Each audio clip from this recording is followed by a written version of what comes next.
नमस्कार, GRC inspire chemistry take के इस वीडियो में आपका स्वागत है। आइए अल्कोहल, फिनाल तथा ईथर के अंतर्गत पुनः एक महत्वपूर्ण प्रश्न के साथ आगे बढ़ते हैं। प्रश्न इस प्रकार से, फिनाल का द्विध्रुव आघूर्ण मिथेनॉल की अपेक्षा कम होता है, क्यों? अर्थात मिथेनॉल का द्विध्रुव आघूर्ण अधिक होता है और फिनाल का द्विध्रुव आघूर्ण कम होता है, क्यों? आइए इस प्रश्न को हम जानें। तो मिथेनॉल CH3OH, तो मिथेनॉल में मेथिल समूह का इलेक्ट्रॉन अर्थात मेथिल समूह का इलेक्ट्रॉन प्रतिकर्षित होता है। प्रतिकर्षित होने की वजह से इलेक्ट्रॉन का घनत्व ऑक्सीजन परमाणु पर बढ़ जाता है, अर्थात ऑक्सीजन परमाणु अधिक ऋणावेशित हो जाता है।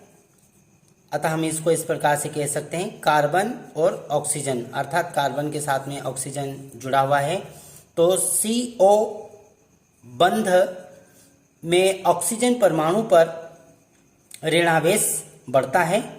इलेक्ट्रॉन प्रतिकर्षण के कारण, मेथिल समूह के इलेक्ट्रॉन प्रतिकर्षण के कारण ऑक्सीजन परमाणु पर ऋणावेश बढ़ता है। ऋणावेश बढ़ने की वजह से मेथिल अल्कोहल का द्विध्रुव आघूर्ण अधिक होता है। इसी प्रकार से यदि हम फिनाल की बात करें तो फिनाल में बेंजीन रिंग के साथ में OH समूह जुड़ा हुआ होता है, अतः ऑक्सीजन परमाणु का एकाकी इलेक्ट्रॉन युग्म बेंजीन रिंग की ओर विस्थापित हो जाता है। बेंजीन रिंग की ओर विस्थापित होने की वजह से इलेक्ट्रॉन का घनत्व ऑक्सीजन परमाणु पर कम हो जाता है, अर्थात ऑक्सीजन कम ऋणावेशित होता है, अतः फिनाल का द्विध्रुव आघूर्ण कम होता है।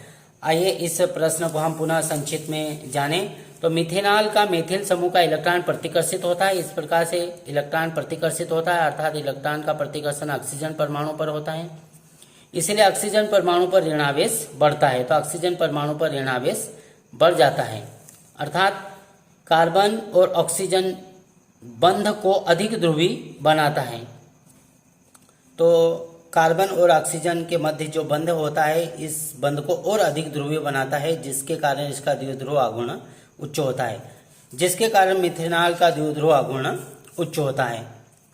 दूसरी ओर फिनाल का बेंजीन वलय, इस प्रकार से ये फिनाल है, फिनाल का बेंजीन वलय इलेक्ट्रॉन आकर्षित होता है, अर्थात ऑक्सीजन का जो एकाकी इलेक्ट्रॉन युग्म होता है बेंजीन रिंग की ओर विस्थापित हो जाता है, अतः हम कह सकते हैं दूसरी ओर फिनाल का बेंजीन वलय इलेक्ट्रॉन आकर्षित होता है एवं ऑक्सीजन पर ऋणावेश घटता है। परिणाम स्वरूप कार्बन और ऑक्सीजन बंध कम ध्रुवीय होता है, अर्थात फिनाल में ऑक्सीजन और कार्बन का जो बंध होता है वह कम ध्रुवीय होता है एवं फिनाल का द्विध्रुव आघूर्ण कम होता है। अतः हम कह सकते हैं फिनाल का द्विध्रुव आघूर्ण कम, मेथिल अल्कोहल का द्विध्रुव आघूर्ण अधिक होता है। इस प्रकार से हमने संक्षिप्त में इस महत्वपूर्ण प्रश्न को जाना। थैंक यू, आपने इस वीडियो को अंत तक देखा और इस प्रकार से अन्य महत्वपूर्ण प्रश्नों को जानने के लिए चैनल को लाइक, सब्सक्राइब एंड शेयर कीजिए। Thank you.